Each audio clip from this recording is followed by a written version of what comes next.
Salut à tous. Aujourd'hui, on va parler des compléments alimentaires. Oui, ces fameuses pilules et poudres qu'on nous promet miracle. Mais est-ce que ça marche vraiment? Exactement. On va démêler le vrai du faux entre science et marketing. Alors, restez avec nous, ça va être intéressant. Salut tout le monde. Aujourd'hui, on va parler d'un sujet qui nous concerne tous, les compléments alimentaires. Vitamine D, oméga 3, probiotiques, mais aussi des compléments pour la beauté, le cœur ou l'équilibre hormonal. Alors, quels compléments fonctionnent vraiment? Lesquels sont plutôt inutiles? Et comment les utiliser intelligemment selon les experts? Restez avec moi, je vais tout vous expliquer de manière simple et pratique. Les compléments les plus efficaces selon la science. On commence avec un classique. La vitamine D, indispensable pour les os, les muscles et même le système immunitaire. En Europe, surtout en hiver, beaucoup de personnes manquent de vitamine D. Les études montrent que supplémenter les personnes carencées est bénéfique, souvent entre 800 et 2000 UI par jour selon votre test sanguin. Petit conseil des médecins, il vaut mieux faire un dosage avant de se supplémenter pour ne pas prendre trop. Trop de vitamine D peut provoquer un excès de calcium dans le sang. En résumé, si vous êtes carencé, la vitamine D est un vrai allié, mais pas de surdosage. Ensuite, parlons des oméga 3. Ces acides de gras sont essentiels pour le cœur, le cerveau et pour réguler l'inflammation dans le corps. On les trouve dans les poissons gras comme le saumon ou les sardines. Si vous en mangez peu, la supplémentation peut vraiment être utile.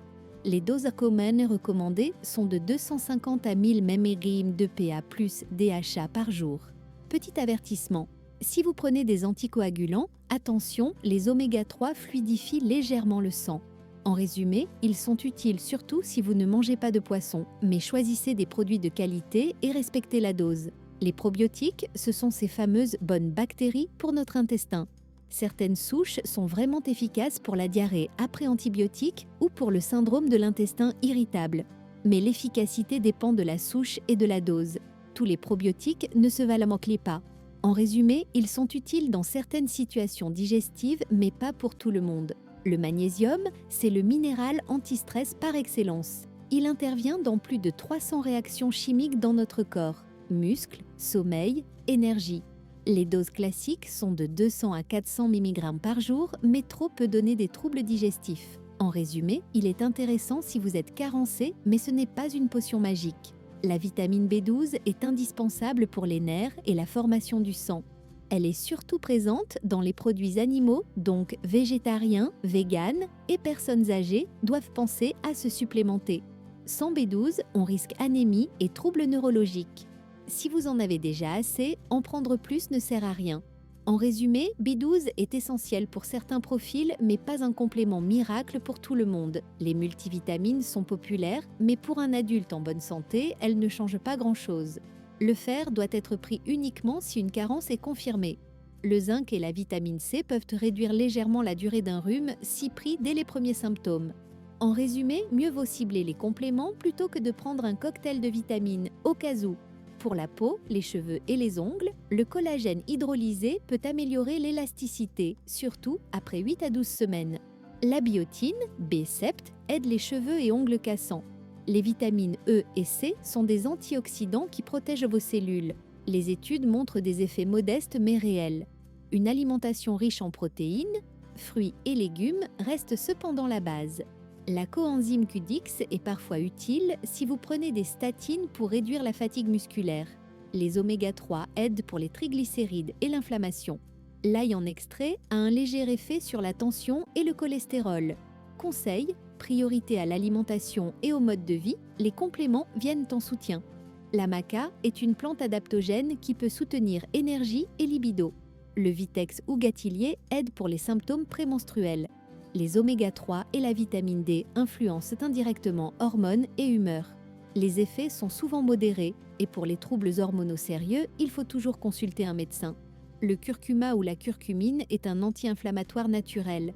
Le resveratrol est un antioxydant dont les effets cardiovasculaires sont encore en étude. L'ashwagandha est une plante adaptogène qui peut réduire stress et fatigue légère. Ces compléments sont sûrs pour la plupart, mais les preuves sont moins solides que pour la vitamine D ou les oméga 3. Le marché est en forte croissance, avec un marketing omniprésent. Les gens ont peur des carences et cherchent performance, énergie et beauté. Les réseaux sociaux et les célébrités influencent beaucoup cette consommation. Mais il y a un risque: consommation excessive, interactions médicamenteuses et produits de mauvaise qualité. En résumé, c'est un mélange de vrais besoins et d'un énorme business commercial. Mangez équilibré avant tout. Testez avant de supplémenter, notamment vitamine D, B12 ou fer.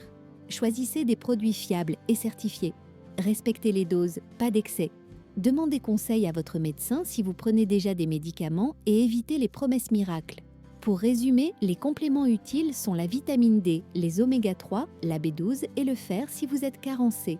Les compléments pour la beauté, le cœur ou l'équilibre hormonal apportent un coup de pouce modéré. La règle d'or reste prudence, personnalisation et priorité à l'alimentation. Voilà, on espère que cet épisode vous a aidé à y voir plus clair sur les compléments alimentaires. Oui, entre ce qui fonctionne vraiment et ce qu'il vaut mieux éviter, maintenant vous avez toutes les clés pour faire votre choix. N'oubliez pas, la meilleure base, c'est toujours une alimentation équilibrée et un mode de vie sain. Merci de nous avoir écoutés et à très vite pour un nouvel épisode.